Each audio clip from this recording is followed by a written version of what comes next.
এক দরবেশ নদীর পাড়ে বসেছিল।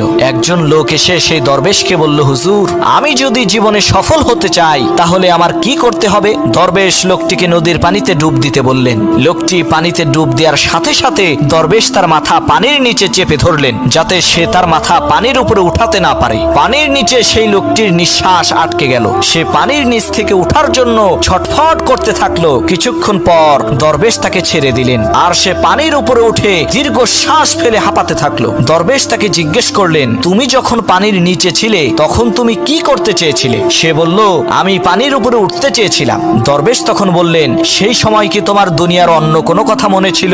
সেই লোকটি বলল, না, দুনিয়ার কোনো কিছুর কথাই আমার মনে ছিল না। আমার শুধুমাত্র একটাই উদ্দেশ্য ছিল যে আমি কিভাবে পানির নিচ থেকে উপরে উঠে আমার প্রাণ রক্ষা করব। দরবেশ বললেন, এইভাবে একটা লক্ষ্য আর উদ্দেশ্য নিয়ে কাজ করো, তাহলেই তুমি সফল হতে পারবে।